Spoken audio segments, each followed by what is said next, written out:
కీర్తనల గ్రంథం 62వ కీర్తన. నా ప్రాణము దేవుని నమ్ముకొని మౌనముగా ఉన్నది. ఆయన వలన నాకు రక్షణ కలుగును.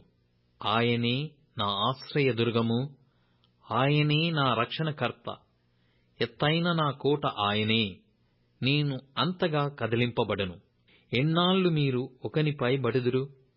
ఒరుగుచున్న గోడను, పడబోవు కంచెను ఒకడు పడద్రోయునట్లు మీరందరూ ఎన్నాళ్లు ఒకని పడద్రోయజూచుదురు? అతని ఔన్నత్యము నుండి అతని పడద్రోయుటకే వారు ఆలోచించుదురు. అబద్ధమాడుట వారికి సంతోషము. వారు తమ నోటితో శుభవచనములు పలుకుచు అంతరంగములో దూషించుదురు. నా ప్రాణమా, దేవుని నమ్ముకొని మౌనముగా నుండుము.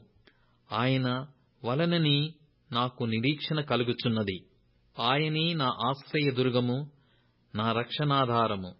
నా ఎత్తైన కోట ఆయనే, నేను కదిలింపబడను. నా రక్షణకు, నా మహిమకు దేవుడే ఆధారము. నా బలమైన ఆశ్రయదుర్గము, నా యాశ్రయము దేవునియందే యున్నది. జనులారా, ఎల్లప్పుడూ ఆయన యందు నమ్మికయుంచుడి. ఆయన సన్నిధిని మీ హృదయములు కుమ్మరించుడి.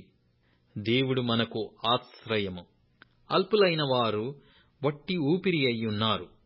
ఘనులైన వారు మాయస్వరూపులు.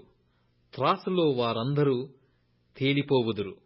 వట్టి ఊపిరి కన్నా అలకనగా ఉన్నారు. బలాత్కారమందు నమ్మికయుంచకుడి.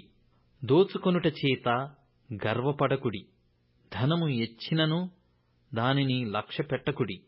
బలము తనదని ఒకమారు దేవుడు సెలవిచ్చెను, 2 మారులు ఆ మాట నాకు వినబడెను.